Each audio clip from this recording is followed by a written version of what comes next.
What's up, everyone, and welcome back to another edition of the Sunday League Screamers podcast. I'm your host, Steve McCutcheon, with my two co-hosts, Vito Anazelli and Michael Nolan. We have another great show for you today, but before that, please take a moment, hit the bell, subscribe to us on YouTube, iTunes, Spotify, and wherever else you find your podcasts. Also follow us over on Twitter at the SL Screamers_pod. Let's just hop right into the show, guys. We have a lot to talk about real quick. Most importantly, the news and notes from around the league. Had a lot of sackings and another hiring for the Barclays Premier League. Fark and Dean Smith both lost their jobs at Norwich and Aston Villa, respectively. And then Eddie Howe was hired as the manager of Newcastle going forward. What are the thoughts? Man, I guess we could start with the people who, unfortunately, you never want to see someone lose their job, but we could probably start there. Fark finally got their first win at Norwich just to get a nice gut punch and lose his job. So that definitely sucks for him. And you totally feel this after, especially speaking with like the fan base too, like they really, from what it seemed, backed him a lot, given like the ups and downs that club has been through. So in all honesty and logically, I think it was probably the right time to make a move.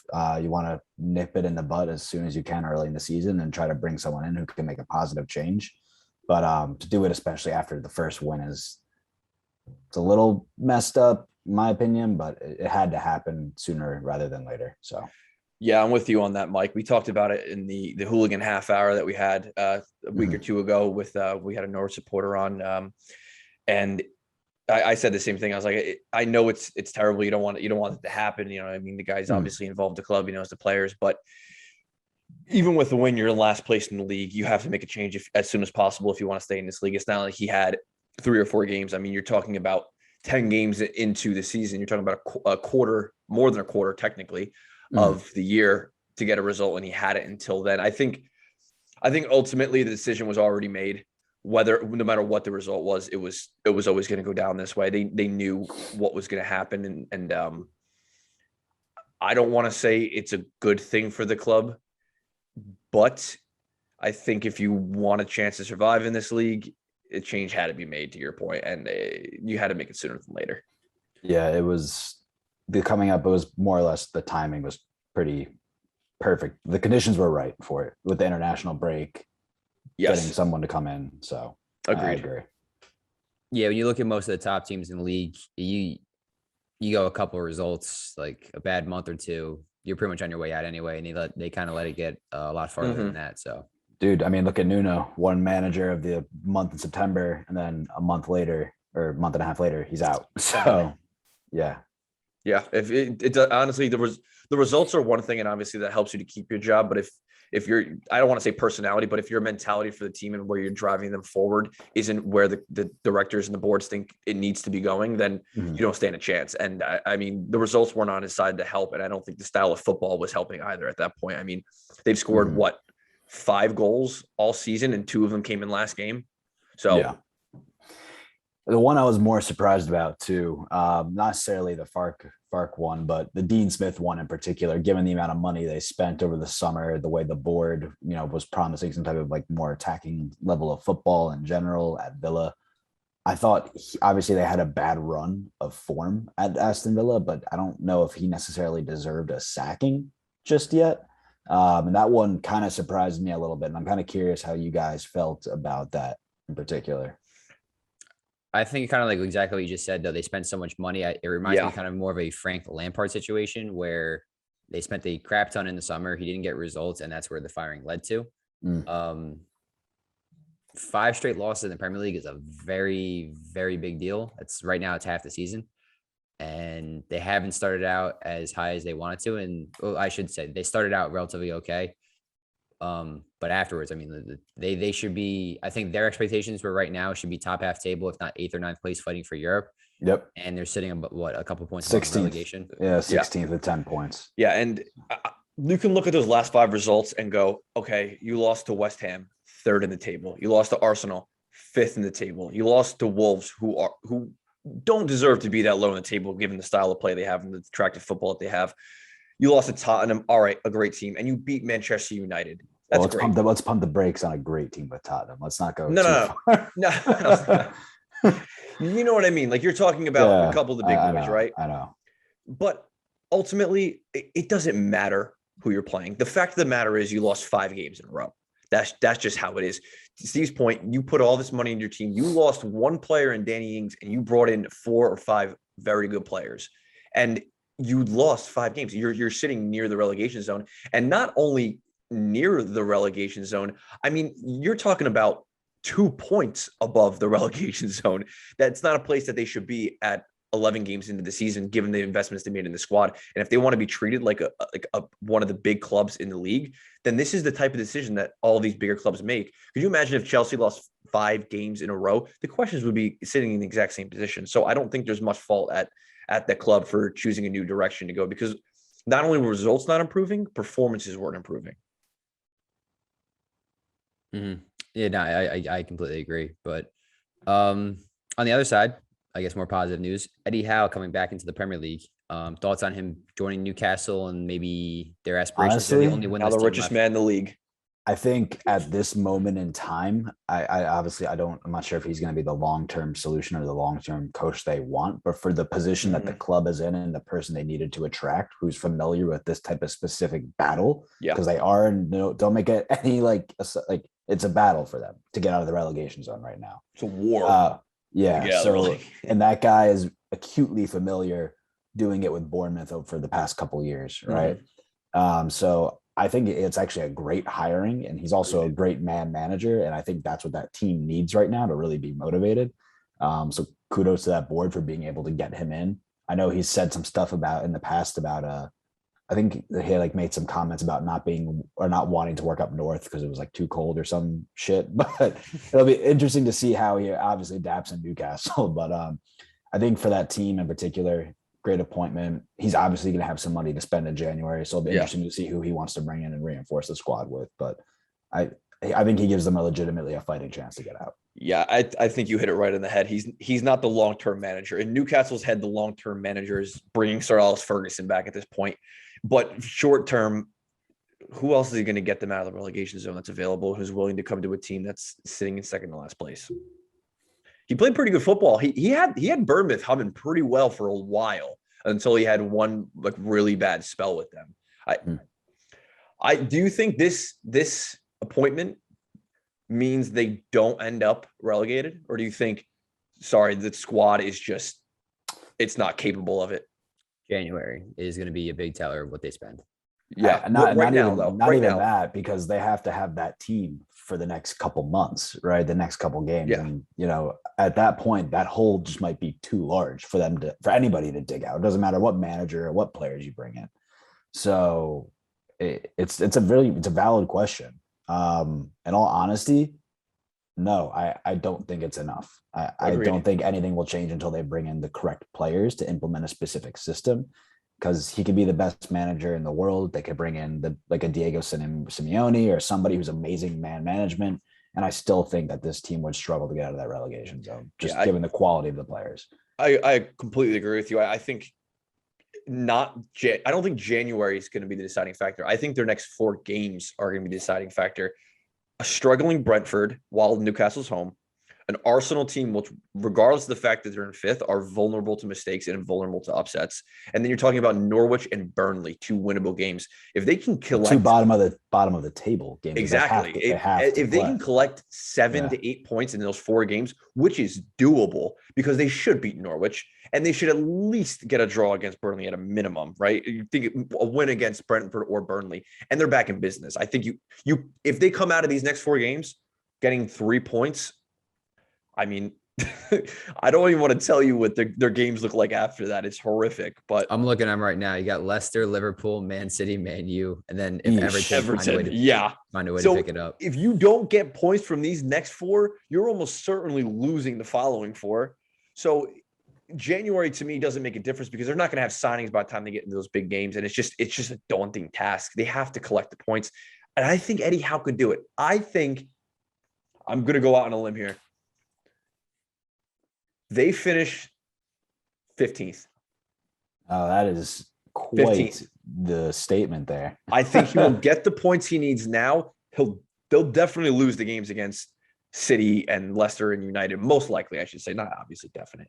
But with that January investment on top of the next 4 games, potentially picking up a decent amount of points, I think they claw out. At this moment in time, I don't see it.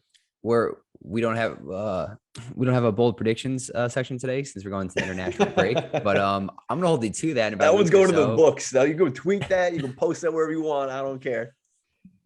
It'll definitely be taken down, and we're gonna have to we're gonna hold on to that one. All right.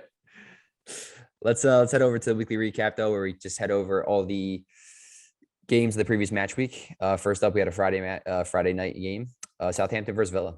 Yeah, Southampton Villa. Southampton 1-0 winners against Villa. Ultimately, like we were just discussing, caused Dean Smith to get the sack a little bit too early. But pretty cagey game in all honesty. Both teams kind of felt each other out until Southampton eventually were able to get the one goal to separate. Overall, good result for Southampton and Hoffenhussel. Hoffenhussel? Is that how you say it? I don't know. You're not asking the right guy right now. Yeah. Anyway, they move up to 13th place on 14 points. And a little bit of good form right now too for Southampton. So slowly kicking into gear. I think their season got off a little bit slower, but they're grinding out points and finding out ways to win games or draw games. Super important, obviously, as they look to stay in the Prem and ultimately fight off a relegation battle down the line. So yeah, the way they've reacted after the Danny Ings leaving over for Villa, which that had to feel good winning that game 1-0. Oh yeah. Phenomenal, honestly. We all thought they were going to be bottom of the table pretty much, right in there with Norwich, and I think we all pretty much had Watford down there too. Yeah. So yeah, props to them. They've responded exceptionally well. Mm-hmm. Then next up, to start off Saturday, we had the Manchester derby. Yeah, that's right. Basically, long story short, Ronaldo could not bail out Ole for a 10 millionth time in this game. Manchester City, pretty much from the opening whistle, just pretty much dominated Manchester United. It felt like it was a U18 team playing against a team of grown men, at least watching it from a neutral perspective. Ooh, wow, that's rough. Jeez Louise. I mean, they were passing through them. The second goal in particular, I believe the Man City account on Twitter today actually posted it. It was like a nice 22 pass sequence. I mean, it felt like Manchester United were chasing shadows, kind of similar to the Liverpool game, but without the 5-0 result, in my opinion, where they were just very susceptible in the back, in the midfield. Man U had like one or two chances, but I think ultimately City's midfield in particular just was a class above, and it really showed. So yeah, I mean, De Gea in particular too made that game from being a lot worse of a scoreline than it probably could have been. Yeah, he went Aaron Ramsdale. He was pissed after the game too. I don't know if you saw him walking down the tunnel, starting punching everything. Yeah, I mean, how could you not be? That team is so clearly over Ole. It's unbelievable. That dressing room is completely lost, and it's unrecoverable. How much longer can he last? I mean, he'll go the rest of the year. I don't think they bring in somebody because I don't know who you bring in at this point, because you're probably waiting for another manager to get sacked, because you can't bring in like another club legend, quote unquote. Yeah. So they probably wait for the end of the season or some big name manager who gets pushed out of a role. But yeah, they're definitely over Ole. I think they're over that. They just, in an alternate universe, Spurs losing 3-0, or maybe winning that game 3-0. Conte's in that seat, but maybe they win against Manchester City, and you're talking about a Manchester United team in the title race. Now it's the top four is wide open, given their recent woes. Yeah. So. Yeah, absolutely. For the first time probably all season, maybe the last 2 weeks or so, we pretty much had the top four locked up, and now we're starting to see some chinks in the armor for a few teams, Liverpool and Man U specifically. Moving on, we got Chelsea and Burnley. This was an interesting match. It was Mike, cover your ears. This is a Sean Dyche masterclass. I mean, this is the Burnley team you're used to seeing. A Burnley team that is staunch in defense. It doesn't give up a whole lot of opportunities. Well, I will say that game was a little bit of a different case. Chelsea had numerous opportunities. I think really the story of this match came down to the missed opportunities on Chelsea's end. There was a couple times where you thought that game could have been 4-3-0 by the 60th minute, and it wasn't. So credit to Burnley for sticking through it and then grabbing a very, very late equalizer in close to the 80th minute and just locking it down. I mean, that's what they do so well. They're so well drilled in the back. So all credit to them. But a big slip for Chelsea in the title race. I mean, Liverpool dropped points. City obviously won.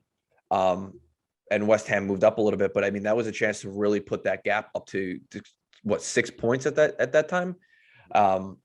So they'll be pretty disappointed. Overall, though, Chelsea did look very good. I thought Burnley were slightly off the pace, but again, credit to them for sticking it through, realizing that in a 1-0 game, anything could happen. I mean, this is the Premier League we're talking about, and a beautifully taken goal by Burnley when they had the opportunity. Lukaku's in that game, they win. Most likely. Yeah, Yes. I'd say most likely. Honestly, Werner's in that game, they win. That's bold. That's bold. I know. I'm all bold today. That's How many White Claws did you have, bud? How many coming to pack? Depends what size. Moving on. Brentford, Norwich. Norwich City finally getting their first win of the season. If you asked me last week, I would have told you that Norwich would have been the last team in the league to capture a win. It's not. It's officially Newcastle now. But a very, very good performance from Norwich. A bit of a snatch and grab. They only had 1/3 of the ball and had, wait for this, 36 clearances in that game. Norwich. Wow. Christ. Yeah. That is a lot. 36. That's like 3 games worth for some teams.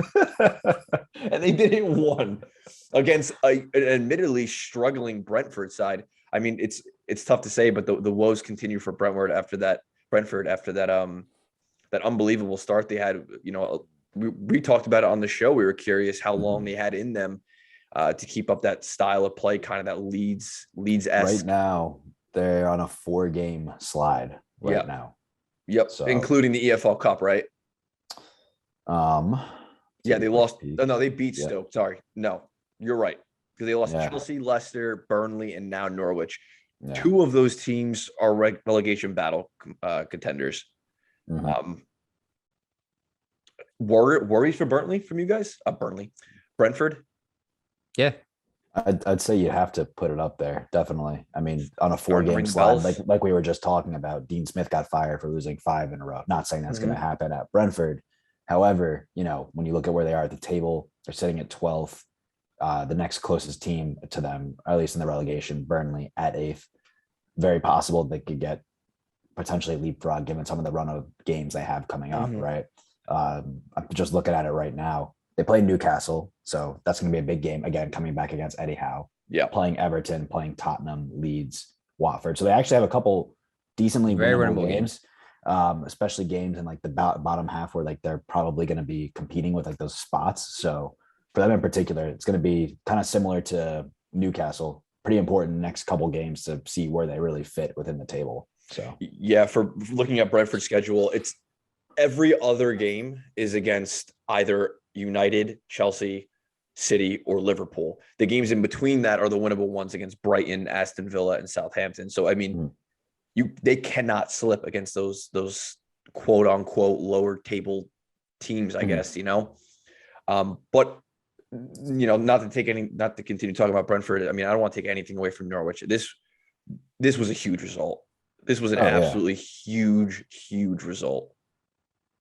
Yeah, it puts you two games out of getting out of relegation zone, assuming obviously they go 3 on the bounce and stuff. But yeah, it's exactly what they needed at this time. Granted, yes, the whole manager switch and everything, but you're going, like Mike said before, I think you're going into international break. You can kind of get a little refresh button on the season and just move forward. And then, you know, you have the 3 points to back you up. Maybe Pookie gets in a little form. Sargent nicks one in the Premier League finally, and you could be on a roll. For Norwich next too, their next 3 games, Southampton, Wolves, Newcastle.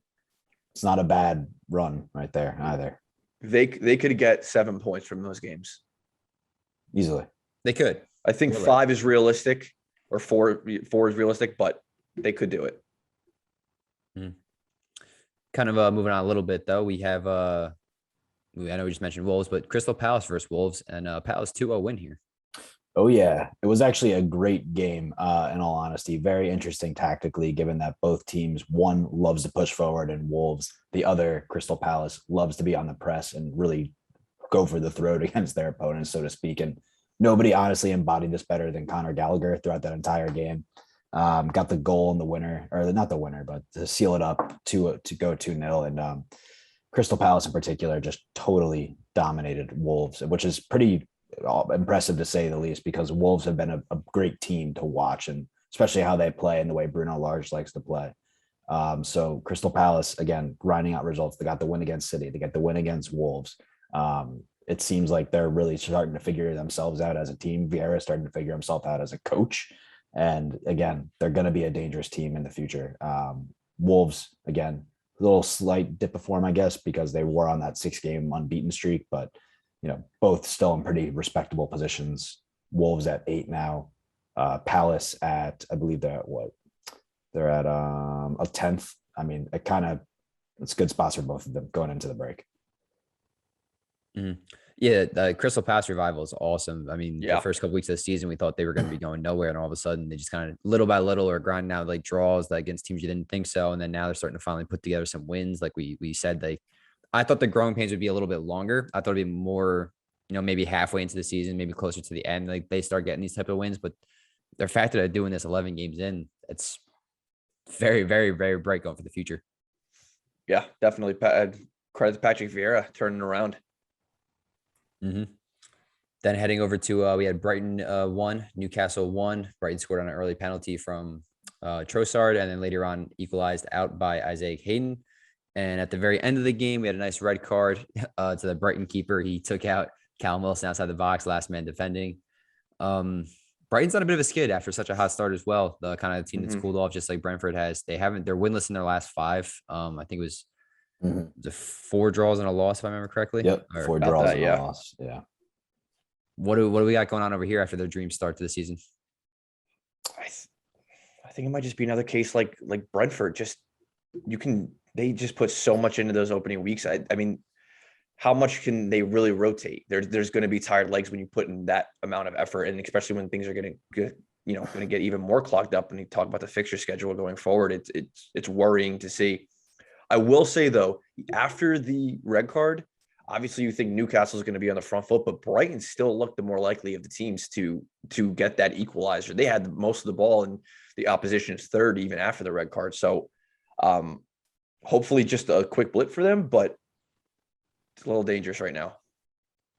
I wouldn't be too concerned. I think they're kind of falling back into where they should be. I think they were definitely punching above their weight prior, but given the form, obviously there's always what you can notice to point out what can be better. But I think the international break's coming at a good time for them to reset mentally and probably get some tired legs, some well-needed rest. So, yeah, I feel like they're falling a little bit almost back into last year, where if you want to go by the expected goals, I'm sure that no Brighton fan wants to hear about it ever again. But they sit there, they create 1.4 last game, Newcastle 0.37. So obviously should be taking 3 points from that type of a game, and one little lapse defensively is what's causing a turning 3 points into 1. In a game they really should be taking all 3 points from. Yeah, so, not easy, but I think they'll figure it out. Like Mike said, after the break, they have a good chance. Moving on to Sunday, Arsenal Watford was first up. Arsenal 1-0 winners against Watford. Arsenal's up to 5th. They were the butt of the Premier League jokes for the first 3 weeks of the season. 0-3, and now look at them. Believe it. Yeah, I don't want to look at it. I don't want to talk about it. I don't want to hear about it. I'm just gonna go on mute for the rest of this portion. Yeah, for those that don't remember, the first 3 weeks of the season, Spurs, Mike's favorite team, were in first place, 3-0-0. And Arsenal was the exact bottom, as we had a North London derby or North London sandwich for the Premier League table. And now it's kind of flipped around a little bit. Yeah, let's just forget about it. Okay, we'll move on. I don't know. I don't want to overthink this though, but because when you look at the results, I understand where they're sitting at the table, but they drew to Brighton, they drew to Palace, they beat a struggling Aston Villa and Leeds United team, Leeds in the EFL Cup, and somewhat a Leicester, and then Watford team. I mean, now they're getting into nitty gritty. Now they have Liverpool, United, Everton and West Ham within their next 6 games. I think this is going to be more telling of what type of team we're going to see going forward. Yeah, they also have one of the tougher starts this season, in my opinion. Agreed. Anytime, I don't know how if you face a newly promoted team day one, like you're the opening game in the Premier League, It's going to be hard. Be worried. Yeah. never an easy match, Yeah. especially that away from home. Then they walked into City and Chelsea right away. So do I think they should have got a result against Brentford? I think a team of their quality should, but yes, Vito's spot on with this when he's saying like now, like you got your hard games out of the way, then you had some easy ones where you should be picking up your points and you're back up to where you want to be as a club. Here's the real test. Can you keep it sustained against the actual, the rest of the top of the tables? Is it true momentum and talent, or is it just playing quote unquote lesser teams right now? Exactly. Are you just inferior opponents or not? Yeah. 100%. So then also on Sunday, we had Everton Spurs 0-0 draw. Yeah, this was a pretty interesting game, regardless of the 0-0 score line. It started out like a pretty good affair. Both teams seemed to be fairly evenly matched. There was a couple changes for Rafa Benitez to the Everton side. He brought in Fabian Delph and Anthony Gordon. But really, this game boiled down to the second half. Hugo Lloris saw what was thought to be a penalty, and it was initially reverted because he got the slightest of fingertips to the ball before making contact with Richarlison. So VAR ended up overturning it. And you can just see that the crowd immediately got behind Everton, and they were from there on out the team on the front foot. Spurs looked like they were comfortable sitting back, trying to defend a little bit, but no real chances. What was a little confusing was towards the end of the game, the 92nd minute, was it? There was a red card given out.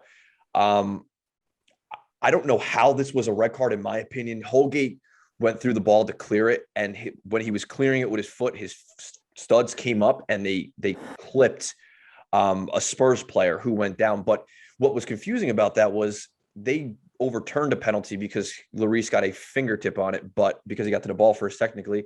But when Holgate clears a ball and falls through, now it's a penalty. So it was kind of difficult to see where the distinction came from. I don't really agree that it was a foul and two a red card offense, in all honesty. I mean, he's clearing through the ball, and if his foot slips, I understand like you can't kick somebody in the thigh, but I don't think that's an inadvertent I think it's an inadvertent type of tackle. It's not like he had a yellow card on him previously. This was a straight red in the 92nd minute for a clearance. Yeah. So I think it's a pretty contested red card, and I get the feeling that they'll probably appeal that in particular, and I'd be curious to see what happens if they do appeal it. So yeah, I think overall though, from a Spurs perspective, this is a very Jekyll and Hyde moment. Jekyll, because it feels Spursy to me though. Yes, they brought in Antonio Conte in because Antonio Conte, number one, is a fantastic manager. But number two, this guy's known for organizing his defense, known for stopping leaky defenses. Look what we did for Chelsea and what happened after he left. And he comes into a Spurs team that was letting in goals, and they give up zero goals in his first match in the Premier League. Great. On the exact opposite side, this is another game in a month where Spurs did not register a single shot on target. Harry Kane. Lo Celso hit the post. Not a shot on target. Not a shot on target. That's not a save. I mean, you can't win a game if you're not going to put shots on net. And there's enough attacking talent in that team that they should be putting shots on target. But in all honesty, I think the offense can sort itself out because the talent is there, like bar none, like with Son and Kane and some of the other players they have, like they definitely have that ability. If I was Conte, and I'm glad, obviously, like you mentioned it was a 0-0 draw. And the biggest issue we had was the defense and how fragile they looked. Yeah. So for him to come in the second game in that he's coached for Spurs, especially after giving up a 3-0 lead in the Europa League conference, I can't remember the fucking team. Exactly the point, though, isn't it? Yeah. So, I mean, that's what I'm saying, right? So for him to come in second game and get a 0-0 draw, I take that personally as a win, just because if you can get, those defensive players to be just a tad more confident, I'm pretty sure he'll figure out the offense and get Kane and Son and the rest of the supporting cast moving pretty quickly. So I think so as well. Yeah, his He's kind of like a project type of manager, in my opinion, Mhm. whereas it's not going to be that year of a fix. It's good. It's great that he has so much time between now and the end of the season, but he's typically the year after, 2 years after, like you saw with Chelsea, you saw with Inter, Juve even back, I think in like 2012. Uh, so great signing for them as a manager perspective. And I find it very hard to believe they don't figure it out. Quick question though for you. I agree with you, Steve. He's a project manager. The only other time you could say the opposite maybe is when he came to Chelsea, but he implemented a 3-4-3 that no one in that league had seen in what years at that point. And now Yes, there's a couple teams using it. You think his time at Chelsea is kind of biting him in the ass to a quick start here at Tottenham by utilizing that formation? No, Now because he went to managers see Italy it, where that's recognize way it. more. Nah. He went to Italy where it's way more common, and Yeah. I don't Yeah. think so. it shouldn't, at least Okay. put it that way. Heading over to Leeds and Leicester, 1-1 draw. Yeah, it was actually a pretty entertaining game for the neutral, although it ended in a draw. Rafinha had the initial goal off a free kick, curled in. Schmeichel didn't have the ability to get a touch onto it, so it slipped right through. He had to wait for the ball to come in. And then literally directly after the goal, about 30 seconds later, ball over the top, missed header clearance. Harvey Barnes picks it up, corner of the 18, and curls in a banger of a shot. Right past is I can't pronounce the Leeds keeper's last name. Messier. But after that, there was a couple other chances for both Leicester and Leeds. Goal, pretty much point blank opportunities that they both missed. And it was a great game overall. But yeah, 1-1 draw, probably deserved for both teams. They'll probably feel like they each could have got something a little bit more out of it. But ultimately, I think the result was fitting, given the leaky defenses and kind of the woes each team has had. So I gotcha. Leicester's kind of coming back in the form a little bit, but their last couple of results didn't really do them well. 2 draws and a loss against Arsenal.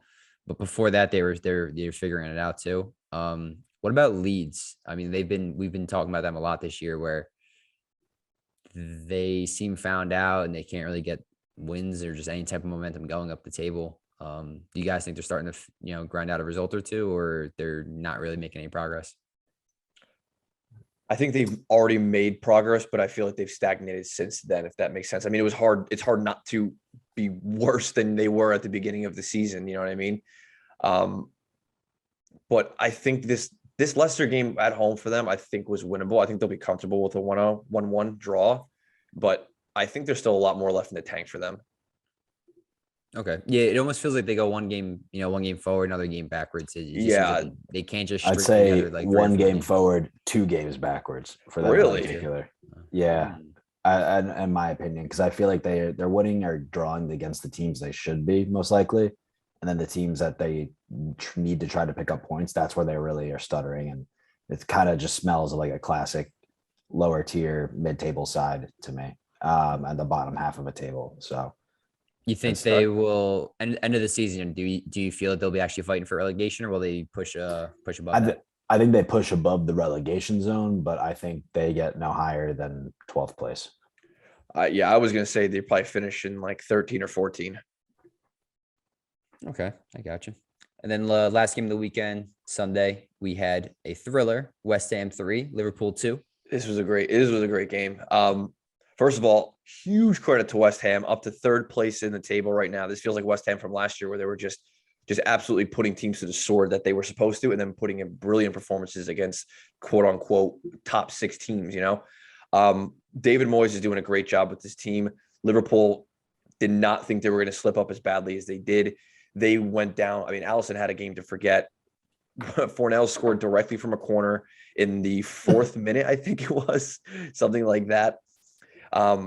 They came back, they tied it up. Mo Salah felt a little non-existent during that game. You heard his name much fewer times than you're typically used to. And West Ham deserved to be 3-1 up at a certain point in that game. I think it was the 70th minute or 60th minute or so. They hit the bar once or twice, but credit to Liverpool, they did give them a very good game. They came back. Mane had a couple brilliant chances that he squandered, one directly at the keeper from 4 yards out, and the other one in the 93rd minute where he probably should have converted, and it didn't happen for them.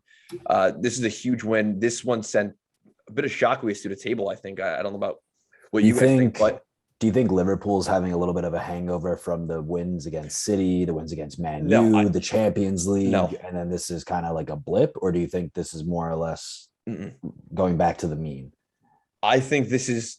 I had mentioned this at the beginning of the year. I thought their biggest problem was they don't have the depth. They don't. Their biggest problem. You talk about their season last year, and you can blame it on injuries. Really, what they needs to be blamed on is they have a lack of depth at each position. Who's going to fill in these forward positions when Mane or Salah goes out? Yeah, you picked up Jota, but Roberto Firmino's already misfiring.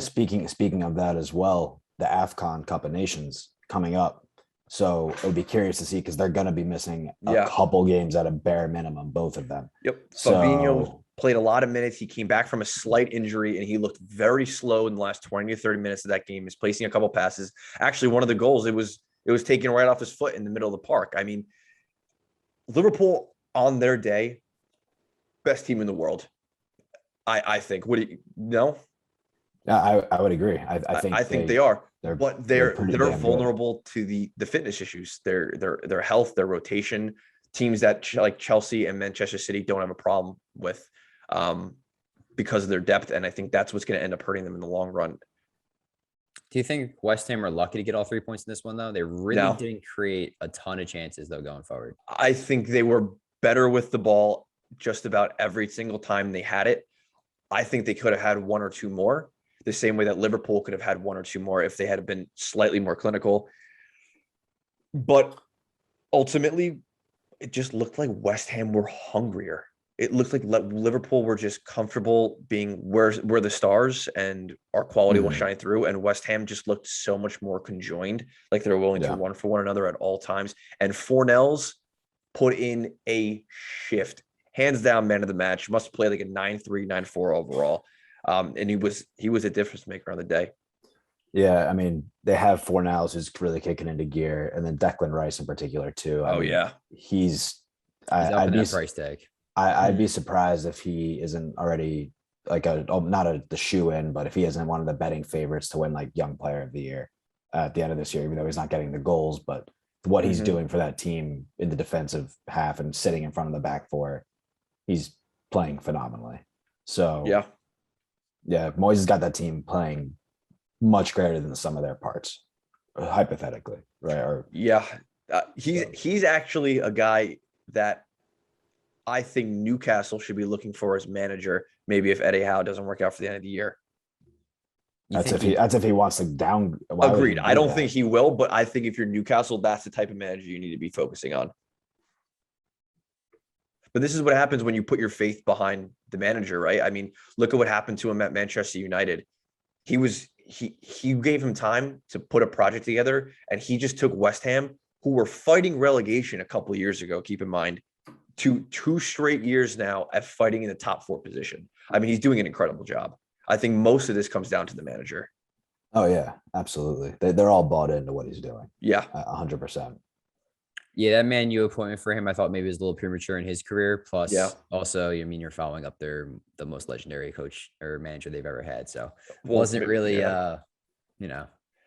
best of time for him. But yeah, ever since they were kind of the opposite of some other teams. They were slow starters this season, and as the season's gone on and progressed, they've actually gotten much better. I think they want to say 1, 2, 3, 4, won 5 out of their last 7, or no, 6 out of the last 7 in all competitions. So props to them. That's awesome. And then, we said in the beginning of the season, like they were that 1A, like to the top 4. I was going to say too, I mean, they had passed that Liverpool test this past weekend, but the next couple games they have in the Premier League in particular, they're playing Wolves, not going to be an easy game. They're playing Man City, they're playing Brighton, playing Chelsea. So it'll be interesting to see how they come out of that gauntlet of games right there. Yeah, not to mention before they play City, like 2.5 days prior, basically, they have a Europa League match, which they're also cleaning up in, by the way. They could probably rest players in that, though, because they're pretty much qualified through. So they are qualified. They need 1 point technically at this stage, and it's going to happen. But right now, based on what this West team's doing, what David Moyes is doing for this team, top 4? Yeah. I could see it. Yeah, I could definitely see it. So, I mean, given Manchester United's struggles so far, I mean, it's a wide open race right now. Yeah. In all honesty. we saw last year how the town of like someone like Chelsea and Liverpool came through at the end of the season, at the very, very end, and how West Ham kind of fell off a little bit. So will their depth issues, or if they have any injuries come up, or Mikel Antonio goes down, will that come back to bite them? It's possible, without a doubt. But if you're going off the eye test right now, 100% they're top 4. Yeah. So just moving on throughout the show, we're not going to do a Stars and Stripes section or anything like that. We have the United States men's national team's camp, World Cup qualifying camp coming up. So we actually have a guest star or guest speaker coming on the podcast in over on Friday. So we're going to skip that for now. But heading into our final thoughts, we have our prediction updates. Someone is back in first place, and that someone is me. Jeez. You're at the bottom. Relax there. I got 53. Mike's over to 50, and Vito is lonely down there in third place by himself with 49. Damn, can't even break 50. Loser. Scrub. Wow. It's all right. We've all been down there. We'll see. We'll see. It's a long season. What else do you guys got to close up the show? US, man. Even though this is a Premier League podcast, US is all I'm focused on. Mexico versus the United States. And I want to see Mexico, El Tri. I'm actually going to be at a concert on Friday. I plan on being on my phone for the majority of it, watching this game. Kidding? Who are you seeing? I didn't know when I bought the tickets. Come on. Who are you Sell seeing? damn tickets. All-time low. Oh, nice. Yeah. So I'll be drunkenly screaming, and they're going to think I'm yelling at the performers, but I will be yelling at my phone. He'll be reliving his times in middle school, just getting upset. Damn straight, baby. Reading some type of text message from a girl he used to I've been growing my hair out, and I'm ready to dye it black. Watch out. Middle school Steve forgives you. Me currently does not. That'll do it for this episode of the Sunday League Screamers podcast. Give us a like, comment, and subscribe. Hit the bell to our YouTube channel. Also find us on Spotify, Apple, and wherever else you get your podcast. Give us a follow over on Twitter at the SL Screamers_pods for daily tweets about the Barclays Premier League, the show, world football, United States men's national team. I'm your host, Steve, with Vito and Mike. We're signing off.